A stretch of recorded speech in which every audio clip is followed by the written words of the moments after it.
Este espacio pericárdico normalmente tiene un líquido citrino, un líquido viscoso, permite como una lubricación del corazón, permite ese espacio que el corazón se pueda expandir durante la diástole y contraerse durante la sístole. Y el corazón prácticamente en este espacio pericárdico se mueve completamente, pero muchas veces en procesos inflamatorios del pericardio se llama pericarditis. La pericarditis es inflamación del pericardio. ¿Cuál es la etiología de la pericarditis? La etiología generalmente se presenta en personas tuberculosas, el bacilo de Koch. Muchas veces también hay septicemia. Podemos encontrar la salmonela, la Escherichia coli, procesos patológicos muy severos. La pericarditis se inflama y como consecuencia de la inflamación puede llevar a una pericarditis constrictiva. La constrictiva quiere decir que no permite que el corazón se expanda ni se contraiga, es un pericardio completamente duro. Vamos a ver también de que dentro de lo que viene a ser el miocardio, tenemos nosotros los grandes vasos coronarios. Ustedes saben que ya hemos estudiado las coronarias. El miocardio viene a ser la capa más gruesa del corazón, es músculo cardíaco, es decir, es autónomo. ¿Qué diferencia hay entre el músculo cardíaco y el músculo esquelético? El cardíaco viene a ser autónomo, va a tener pocos núcleos en sus fibras, las fibras son más cortas y entre fibra y fibras tenemos los discos intercalares. Eso lo hace diferente, digamos, a los demás. En cambio, el músculo esquelético es mucho más largo, es multinucleado y responde a la voluntad de la persona. En cambio, el corazón no responde a la voluntad de la persona, es autónomo. El corazón entonces tiene su miometrio, que es mucho más grueso, y vamos a ver que el corazón tiene 260 a 270 gramos, tiene dos aurículas y dos ventrículos, como están viendo acá, las aurículas y los ventrículos. ¿Por qué el ventrículo izquierdo es mucho más grueso, las paredes? ¿Por qué bombea mucho más sangre? Y la capacidad de la circulación mayor es mucho más que la circulación menor. ¿Se acuerdan cuando hablamos de circulación mayor y menor? Decíamos que la aurícula derecha y el ventrículo derecho forman la circulación prácticamente menor, ¿no? Le llega sangre a la aurícula derecha, pasa al ventrículo derecho y de ahí pasa a la arteria pulmonar. Se oxigena la sangre en los pulmones y vuelve a la aurícula izquierda por las venas pulmonares, las 4 venas. De ahí pasa a la aurícula izquierda y de ahí pasa a la aorta, a la gran circulación. Cuando se les pregunta a ustedes dónde empieza y dónde termina la circulación mayor, ustedes tienen que decir en el ventrículo izquierdo y termina en la aurícula derecha. La circulación menor empieza en el ventrículo derecho y termina en la aurícula izquierda. Aquí están viendo, por ejemplo, el corazón con su circulación mayor y circulación menor. Acá tenemos la circulación mayor y la circulación menor. Van a ver ustedes que la aorta lleva toda la sangre oxigenada, se oxigena los diferentes tejidos del cuerpo a través de los capilares arteriales, y de los capilares venosos se recoge la sangre y va a llegar a la aurícula derecha, de ahí al ventrículo derecho, de ahí pasan los pulmones, se oxigena la sangre acá y vamos a ver que vuelve por las venas pulmonares a la aurícula izquierda y de ahí otra vez al ventrículo izquierdo. Entonces son dos circulaciones muy diferentes. ¿Qué encontramos? ¿Qué elementos anatómicos encontramos en las diferentes cavidades? Vamos a ver primero la aurícula derecha. La aurícula derecha es mucho más pequeña que los ventrículos. Biológicamente las aurículas están comunicadas, se comunican por el agujero de Botán. Hay un agujero o conducto interauricular, se comunican. Cuando ya nace el feto, este agujero se cierra completamente para que empiece la circulación propia del corazón.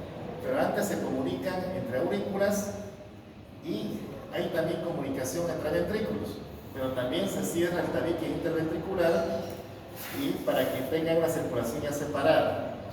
Tanto los tabiques interauriculares y el ventricular, el auricular es mucho más delgado y el ventricular es mucho más grueso, acá no lo tenemos, pero es una imagen, acá no hay, no piensen ver ahí, pero más o menos para tener idea. La aurícula derecha en realidad va a tener los siguientes orificios. Por arriba desemboca la vena cava superior, tenemos el orificio de la vena cava superior. Por debajo, en su pared externa, va a desembocar la vena cava inferior, tenemos el orificio. ¿Qué orificio más? Tenemos el orificio que comunica con el ventrículo derecho, se llama válvula aurículo-ventricular derecha. La válvula aurículo-ventricular derecha permite el paso de la sangre de la aurícula derecha al ventrículo derecho. ¿Qué orificio más tenemos? Aparte de esos tres, ¿qué más hay? Hay elementos anatómicos muy importantes que están en su libro. Van a ver ustedes, tenemos lo que es la válvula de Tevesio, que es una válvula rudimentaria, tenemos también pequeñas válvulas rudimentarias de la vena cava superior. Tenemos lo que viene a ser el seno auricular, que se encuentra entre la vena cava, desembocadura de la vena cava superior y la vena cava inferior.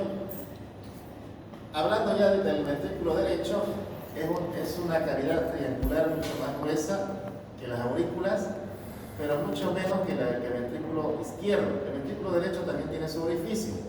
¿Cuál sería? El orificio de la válvula auriculoventricular.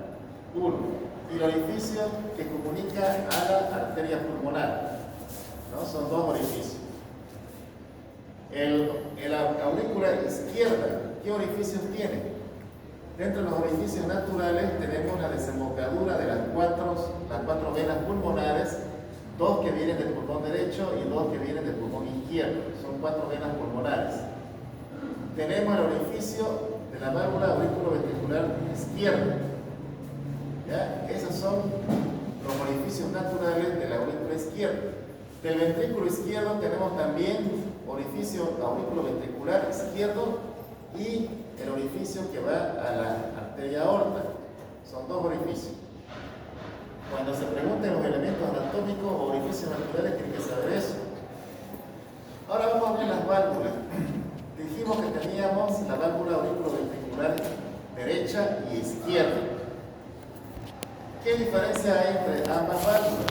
Las válvulas auriculoventriculares son válvulas gruesas completamente que separan, aquí esto viene siempre, que separan la cavidad auricular con las ventriculares. Las válvulas auriculoventriculares tienen pequeños tabiques en su parte inferior que terminan en cuerdas tendinosas. Están viendo ustedes acá las cuerdas tendinosas que se van a fijar a las paredes ventriculares. Estas cuerdas tendinosas son completamente duras, resistentes. Ustedes inclusive cuando van a comprar corazón de vaca, por ejemplo, estiran con el dedo, es completamente resistente, son cordones resistentes. ¿Ya han hecho la práctica de corazón? Sí. ¿Han visto que esas cuerdas tendinosas son fuertes? No se rompan fácilmente, inclusive estando muertos, ¿no? Imagínense cómo será el vivo, puede ser sumamente resistente. Para que vean que esas válvulas, los labios de las válvulas, donde están insertas estas cuerdas tendinosas, no permiten que esa válvula se pueda volver hacia atrás. O sea, es tan fuerte que lo mantienen fijo. Vamos a ver que las válvulas tienen 3 labios y 2 labios. La válvula auriculoventricular izquierda tiene 2 labios, es la válvula mitral. Y la válvula auriculoventricular derecha tiene 3 labios y es tricuspidia. Vamos a ver también que la entrada a la arteria aorta también tiene su válvula, es la válvula aórtica, que son también tricuspidia, tiene 3 labios, igual que la arteria pulmonar tiene sus 3 labios también, que es tricuspidia. Por ejemplo, acá tenemos, este viene a ser la válvula mitral, está cerrada, y vean ustedes, desde arriba se ve, está cerrada la válvula mitral auriculoventricular izquierda, y esta es la derecha, tricuspidia, está cerrada viendo desde arriba. ¿Y qué pasa con la aórtica y la pulmonar? Están abiertas y son 3 labios, vean, 1, 2 y 3, están abiertas. Acá vemos también las cuerdas tendinosas que van a jalar por diferentes labios. Van a ver ustedes, aquí tenemos cerrada, más acá, aquí están abiertas la mitral, acá tenemos la tecospidia abierta y sin embargo las otras están cerradas, la aórtica y la pulmonar. ¿Qué significa eso? Que cuando las válvulas auriculoventriculares se abren es para que pase la sangre de las aurículas a los ventrículos. Y cuando se cierran y se abren la aórtica y la pulmonar, se cierra para que pase la sangre a través de vaya a la aorta y vaya a los pulmones. Entonces son dos bombas diferentes, ¿no? Una que está abierta en la diástole y se contrae y pasa a la sangre de los ventrículos, que también entra en diástole, se contrae los ventrículos en sístole y pasa a la arteria pulmonar y aorta. Entonces ahí es la ritmicidad, ¿no? Así vean, se cierran, se abren, se cierran, se abren, se cierran y se abren. Las válvulas auriculoventriculares se cierran y se abren también la aórtica y la pulmonar. Ese ruido que produce tanto en la cerrada y la abertura, en la sístole y diástole, es el ruido cardíaco que escuchamos nosotros con el fonendoscopio. Entonces, para eso sirve el fonendoscopio, no es para estar ahí de volantín en la calle, como he visto muchos estudiantes que les gusta ponerse el estetoscopio donde sea. El fonendoscopio sirve para escuchar los ruidos cardíacos, tanto en la sístole como en la diástole. A ver, ¿qué es sístole? Sístole es la contracción del músculo cardíaco. Diástole es la relajación del músculo cardíaco para recibir la sangre. Sístole para contraer, para expulsar la sangre.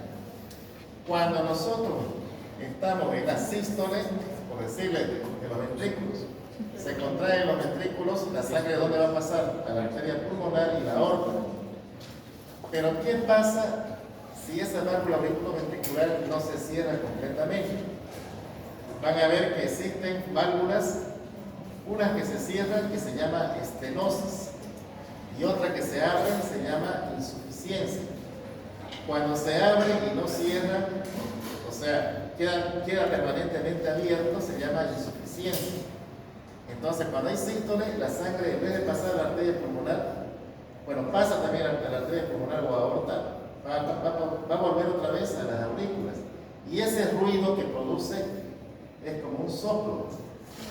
Cuando tenemos espacios bien cerrados, produce un soplo al pasar ya en la sístole o también puede ser en la diástole. Ese soplo también lo escuchamos nosotros a través del fonendoscopio. Para que vean que esa es la diferencia de escuchar los latidos cardíacos.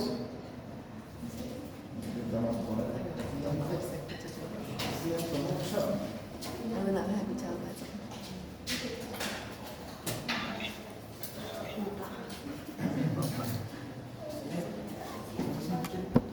Saliendo de acá vamos a ir a un barco de Anaero. ¿Vos sabés si el de plata no es? Solo sé recibir. ¿De qué hoy? ¿Tienes banco de Anaero? En cuero. Sólito. Y así va. ¿Es zanahoria? ¿Alguien tiene marcador? ¿Tienes marcador? ¿Alguien tiene marcador? Ya yo lo vi. Tengo yo antes la que trae. Ah, creo que por ahí. Yo vi un marcador hacia el aire. Dijo,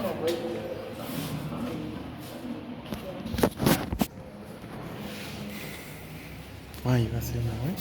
¿Se acuerdan cuando les hablé el otro día de la liga asilar? Están comprando. A ver, atiendan. O no iba a donar algo.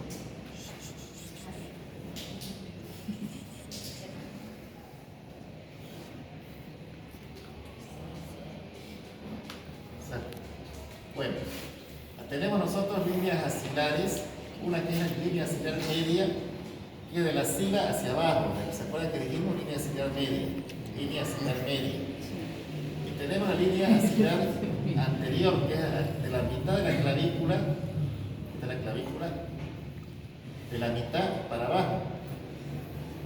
Esa es la línea axilar anterior. Y la línea axilar posterior es hacia atrás. Acá tenemos el esternón. La línea que pasa al lado del esternón, en el borde, esta se llama paraesternal, en este lado, en este caso izquierda, y línea paraesternal derecha, en el otro lado, y así sucesivamente. Entonces, estas líneas nos delimitan al corazón. ¿Para qué sirve? Para que nosotros veamos en qué lugar se encuentran las válvulas a nivel del corazón. Acá tenemos, por ejemplo, el quinto espacio intercostal, el sexto espacio intercostal, podemos decir así, en las costillas. Entre costilla y costilla es el espacio intercostal. ¿Sí? Acá tenemos, por ejemplo, el segundo al tercero, y así sucesivamente. Cuando nosotros queremos saber el foco, digamos, de donde están las válvulas, aquí primero vamos a tener la válvula auriculoventricular derecha. Aquí vamos a tener la izquierda. Un ejemplo solamente, ¿no? La válvula, perdón, estoy equivocando.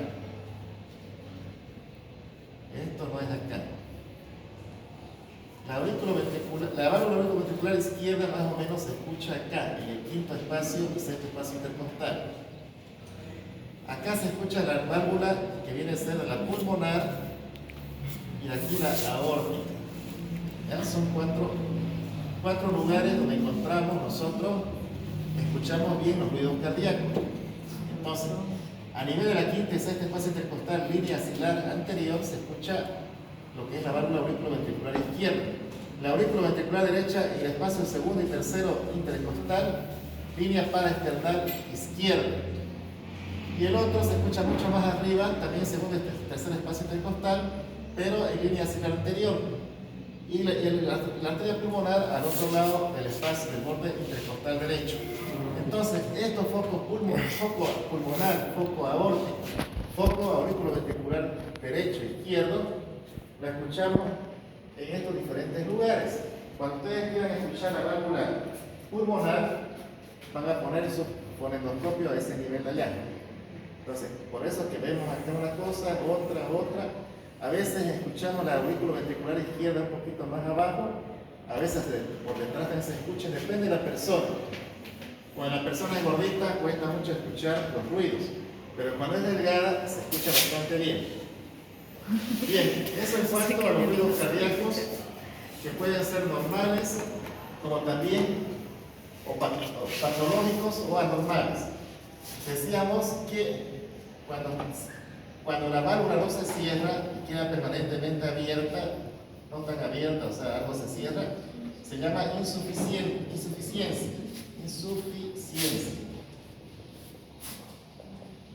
valvular. Cuando se cierra demasiado y no quiere abrirse, se llama estenosis. Son patologías diferentes. Y la etiología, por ejemplo, la mayor parte es la fiebre reumática.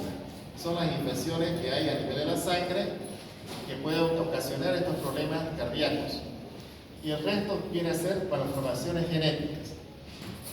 Bien, ¿qué más podemos estudiar el corazón? En el corazón vamos a ver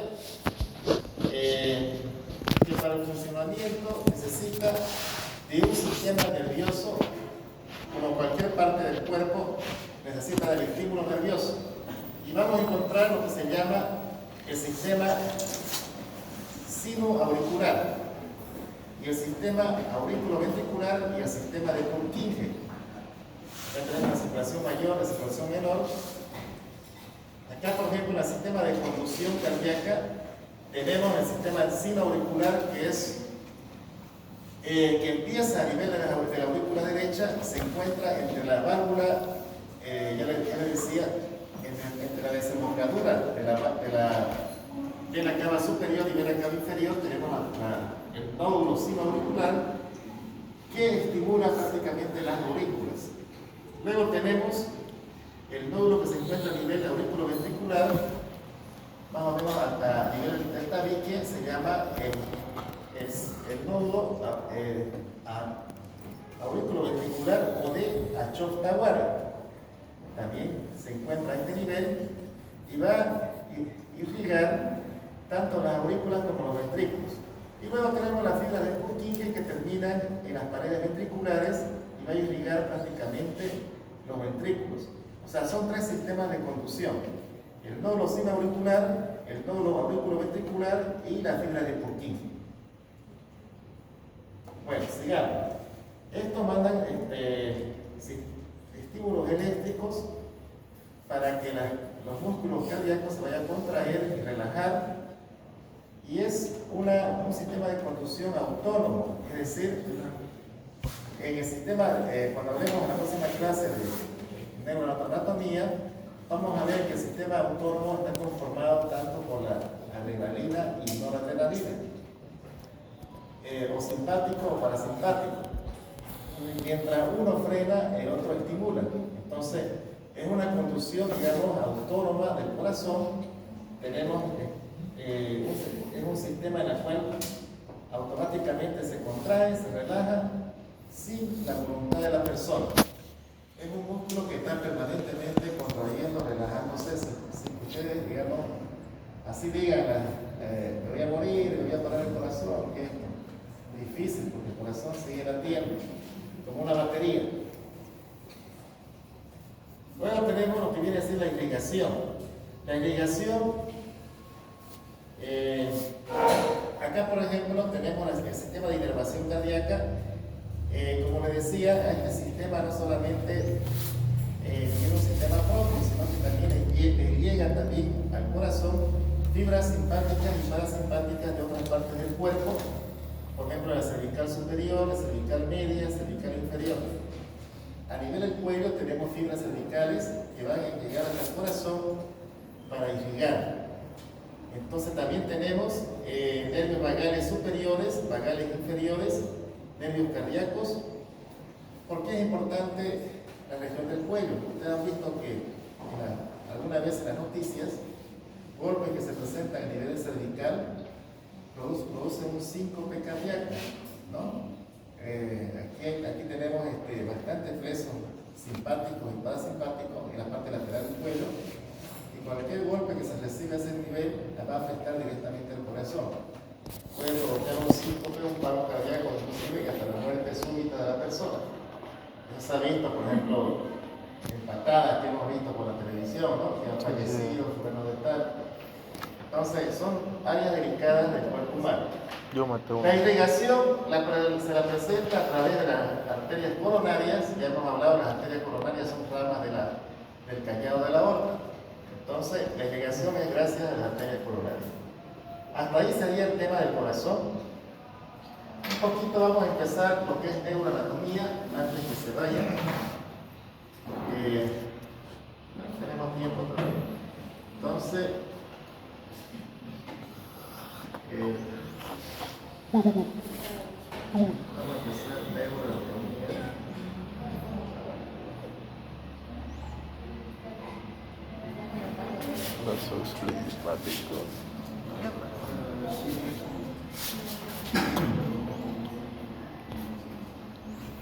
Bueno, igual, neuroanatomía es parte de las ciencias de anatomía humana, que se encarga de estudiar el sistema nervioso tanto central, periférico y autónomo. Neuroanatomía es parte de la anatomía, como están viendo ustedes acá. Vamos a ver que el sistema nervioso de la persona va a estar contemplado en tres aspectos importantes, o sea, tres partes. Uno que viene a ser el sistema nervioso central, que es todo el tejido nervioso que se encuentra dentro de la cavidad ósea. A ver atrás. O sea, dentro de la cavidad ósea tenemos nosotros el sistema nervioso. Desde arriba hacia abajo vamos a ver que arriba tenemos, dentro de la cavidad craneana, tenemos el cerebro. Aparte del cerebro tenemos el cerebelo, ¿no? Más por debajo del cerebro y el cerebelo tenemos el tronco encefálico. Y el tronco encefálico está formado por la protuberancia, el bulbo y luego la médula espinal. La médula espinal está dentro de la cavidad raquídea de la columna vertebral. Todo eso es el sistema nervioso central, no se confunda. Y el sistema nervioso periférico viene a ser todo lo que sale de adentro hacia afuera. ¿Qué va a salir de adentro hacia afuera? Salen los nervios, las fibras nerviosas. Si nosotros vemos desde arriba, debajo del cerebro, de la masa encefálica, del tronco encefálico, salen fibras nerviosas, se llaman pares craneales. Los pares craneales son 12. Esos 12 pares craneales tienen que saberlo así de memoria, si no, es importante como el rezo, ¿sí? Como rezarlo, tienen que saber los 12 pares craneales. Dónde llegan, dónde salen, para qué sirven. Entonces, y más abajo en la columna vertebral tenemos los nervios raquídeos que van a salir hacia afuera a través de los agujeros de conjunción. ¿Cómo está formado el agujero de conjunción? Ya hemos visto, ¿no? Entre vértebra y vértebra, a nivel de los pedículos, se forma un agujerito entre una vértebra superior y una vértebra inferior, y por ahí salen las fibras nerviosas raquídeas. Aparte de los nervios raquídeos, tenemos los ganglios raquídeos. Y también tenemos el sistema nervioso autónomo, que son una especie de como islas en diferentes partes del cuerpo, como unas islas pequeñas, donde se forman los plexos. Tenemos el plexo solar, tenemos el plexo inguinal, tenemos el plexo cardíaco, tenemos diferentes plexos cervicales, también acá en el cuello, que se origina de diferentes fibras nerviosas que son simpáticas y parasimpáticas, son de funcionamiento autónomo. Bueno, entonces ese sería el sistema nervioso tanto central, periférico y autónomo. Acá están viendo ustedes, por ejemplo, lo que viene a ser el sistema, en la parte medular, en la parte de la columna, salen las fibras nerviosas a diferentes partes del cuerpo. De diferentes niveles de la columna va a salir. Y cada parte del cuerpo está representada por segmentos. Si nosotros, por ejemplo, decimos el segmento dorsal 5, ¿dónde será la dorsal 5? Se busca la vértebra dorsal a nivel de la quinta dorsal, todo eso va a irrigar diferentes partes del cuerpo, las extremidades superiores, y se llama dorsal 5. Decimos L1, L2, quiere decir que está entre la lumbar, la primera lumbar y la segunda lumbar. ¿Dónde se pone la anestesia cuando ustedes ven una cesárea que se está haciendo? Se pone en la L1 y L2. ¿No? Entonces, para eso sirve saber de dónde salen los nervios. Espacio L1 y L2 quiere decir entre vértebra L1 y vértebra L2 en el cuerpo se introduce la aguja hasta el canal raquídeo, ¿no? Donde está la médula espinal. Y ahí se deposita la silocaína con su agua para anestesiar, ya sea de ahí para abajo. Entonces, existen diferentes tipos de anestesia. Cuando nosotros metemos una agujita en la columna, la médula espinal, van a ver ustedes más adelante cuando lo estudiemos, tiene una cubierta que se llama la capa, lo que se llama la dura madre. La dura madre cubre la médula espinal, pero también tiene su espacio epidural, o sea, tiene su membrana epidural que lo envuelve también la médula espinal, así como la capa visceral y parietal tiene su espacio también, la dura madre, el espacio aracnoideo se llama, el espacio aracnoideo. En ese espacio es lo que se coloca la anestesia, es la silocaína. Cuando nosotros introducimos más la aguja más profundamente, podemos llegar al interior de la médula espinal, donde se encuentra el líquido cefalorraquídeo, ¿no? Tenemos un conducto raquídeo, que es donde pasa el líquido cefalorraquídeo en la médula espinal. Ya no va a salir, digamos, cuando uno mete en el espacio aracnoideo no sale nada, porque es un espacio. También se mete la anestesia a ese nivel, y la jeringa van a ver que de por sí se reprime, o sea, nosotros con una facilidad introducimos la anestesia en este espacio, el émbolo de la jeringa inmediatamente se baja, pero cuando es cefalorraquídeo, el émbolo, más bien al revés, se abre y empieza a brotar líquido cefalorraquídeo del interior. Entonces, son dos espacios diferentes, el espacio aracnoideo y el conducto raquídeo, que es donde tiene líquido cefalorraquídeo. Cuando es anestesia peridural, estamos inyectando al espacio aracnoideo. Cuando es anestesia raquídea, estamos inyectando el anestésico en el líquido cefalorraquídeo. Ahora, ustedes me dirán cuál anestesia es buena. La del líquido cefalorraquídeo es una anestesia mucho más profunda, tarda mucho más en recuperarse la persona, y en la parte del espacio aracnoideo es mucho más rápida y es mucho menos peligrosa, ¿no? Porque introducimos nosotros en el espacio, en cambio en el líquido cefalorraquídeo directamente se va a todas partes del sistema nervioso central, no solamente la parte de abajo, sino la parte de arriba. Puede llegar al cerebro también, puede llegar a otras estructuras. Y lo que se hace ahí cuando es raquídea, tenemos que nosotros ya sea bajar la cabeza de la persona más abajo para que la anestesia pueda ir a partes más arriba, o sea, hacia abajo, o subir la cabeza hacia arriba para que la anestesia se vaya también hacia arriba. Entonces, es por eso que lo bajan, lo suben así la cabeza cuando es raquídea. Bueno, eso en cuanto a la anestesia. ¿Para qué sirven los espacios tanto aracnoideo y de líquido cefalorraquídeo? Ya les dije. Vamos a ir más arriba. A nivel del cerebro, vamos a ver que también en el cerebro tenemos cubiertas, tenemos también la capa de la dura madre, tenemos el espacio aracnoideo también que envuelve toda la masa encefálica. Acá van a ver las circunvoluciones del cerebro, acá tenemos el cerebelo y tenemos el tronco encefálico.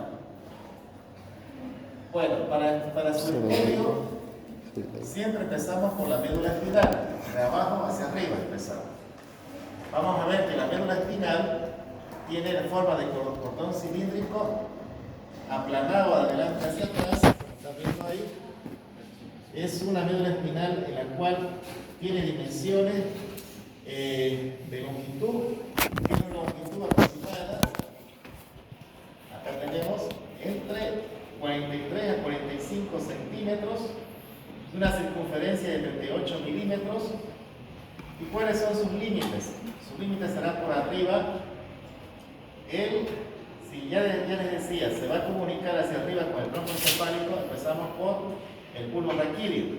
Por arriba tenemos el bulbo raquídeo y por debajo tenemos el coxis, los diferentes orificios del coxis a nivel de la pelvis, por donde termina la médula espinal en fibras o cordones fibrosos, que se llaman el filum terminale.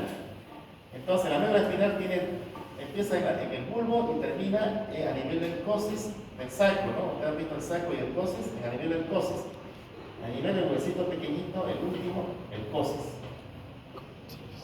Caras, tiene cara anterior, cara posterior, tiene bordes, pesa entre 26 a 30 gramos, se fija por continuidad, es decir, por arriba está fijado por el bulbo y por debajo está fijado por los orificios del coxis. ¿Ya? Entonces vamos a ver que la médula espinal tiene una conformación externa e interna. Cuando decimos conformación, cuando queremos estudiar de afuera, a vista simple.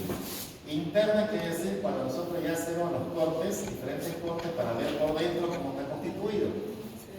Cuando es externa, diremos que la médula espinal tiene forma aplanada, como están viendo ahí. Vamos a ver, acá empieza por la interna, perdón. Vamos a buscar la interna. Bueno, vuelvo a hacer. Ya. La externa, vamos a ver, en la conformación externa, que es por fuera, vamos a ver como un cordón largo, aplanado, vamos a tener a nivel anterior, vamos a tener una especie de canal en la parte media, y en la parte posterior vamos a tener una especie de vértice, es decir, lo que viene a ser los cordones posteriores, un vértice, y a los costados vamos a ver también deprimido, como si fueran unos canales. Vamos a ver que la médula espinal tiene dos ensanchamientos, uno en la parte torácica y uno en la parte lumbar, se ensancha más. Y después hasta llegar al bulbo, tiene una posición plana como un cordón. Llega al bulbo y el bulbo ya se encuentra más ensanchado, es decir, tiene otra disposición. ¿Cómo es la conformación interna? La conformación interna es cuando nosotros hacemos un corte, vamos a ver que vemos dos tipos de sustancia gris y sustancia blanca. ¿Están viendo ustedes? toda la parte media es una sustancia blanca. Y la parte de los alrededores periféricos es una sustancia gris. ¿Por qué cambia de color? Sustancia gris y sustancia blanca. ¿Cuál es la diferencia? Los nervios generalmente, los cordones nerviosos, las fibras nerviosas son completamente largas. Los azones son largos. Ustedes han visto de que la neurona, la parte del cuerpo, de su núcleo, sabe que el azón es completamente largo. Estos cordones nerviosos no solamente necesitan, digamos, en algunas partes del cuerpo necesitan ser protegidos, especialmente aquellos cordones que son completamente largos, y esa protección lo hace una vaina, la vaina de mielina, o sea, es una cubierta de fosfolípidos y de tejido, tiene fosfolípidos, tiene glucosa, tiene también el tejido conectivo. Esta vaina de mielina va a ser un forro así como los cables. ¿Se acuerdan los cables cuando están forrados por una capa de plástico? Igual esa viene a ser la capa de mielina. Cuando tiene capa de mielina, nosotros vamos a ver las fibras de este color oscuro, porque están con capa de mielina. Cuando es sustancia blanca, no tienen esa capa de mielina, son cordones que están unos con otros sin estar forrados. Por eso que le da ese aspecto de blanquecino en la médula espinal. Y en todo el sistema nervioso tenemos vaina de mielina y sin vaina de mielina. Bueno, vamos a ver que las fibras nerviosas se encuentran más que todo en la parte periférica como cordones, y van a ir desde la parte más baja, es decir, desde que salen afuera de la médula espinal o de la columna vertebral hasta que se introducen, son fibras mielínicas o amielínicas. Y estos cordones se encuentran alrededor de la médula espinal. Es así que tenemos en la parte periférica, tenemos fibras de cordones, tenemos los cordones anteriores, cordones posteriores. Vamos a ver que tenemos también células importantes, como las células de Golgi. Tenemos las células que en su interior, en la sustancia blanca, van a formar inclusive núcleos muy importantes que son como centrales nerviosas, tanto en la parte medular como también en las otras partes de arriba. Vamos a encontrar entonces cordones anteriores, cordones posteriores, cordones laterales. Por ejemplo, en el cordón anterior tenemos el fascículo piramidal directo, fascículo fundamental del cordón. Cordones laterales tenemos el fascículo cerebeloso directo, fascículo piramidal cruzado, fascículo de Bowers, fascículo lateral profundo. En el cordón posterior tenemos fascículo de Golgi y de Burrich. Estos fascículos son cordones completamente largos que recogen toda la médula espinal y van a terminar en los diferentes núcleos que se encuentran en el tronco encefálico. A ver, sigamos. Hasta aquí quedaremos. Acá tenemos el bulo raquídeo. El bulo raquídeo es el ensanchamiento de la médula espinal cuando se va a llegar el orificio occipital. ¿Se acuerdan del hueso occipital? No tiene su orificio. Cuando se va a introducir la médula espinal, se ensancha y a ese nivel se encuentra el bulo raquídeo. Eso vamos a ver en la próxima clase. El bulo raquídeo es un ensanchamiento de la médula espinal, pero tiene funciones diferentes a la médula espinal.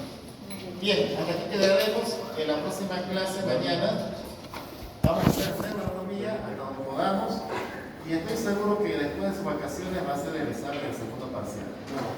Lamentablemente el segundo parcial se les viene y tienen que estudiar todas las vacaciones. ¿Qué entra al segundo parcial? Entra, ya les mencionamos, entra lo que es arteria, venas, linfáticos y corazón. Y todo lo que es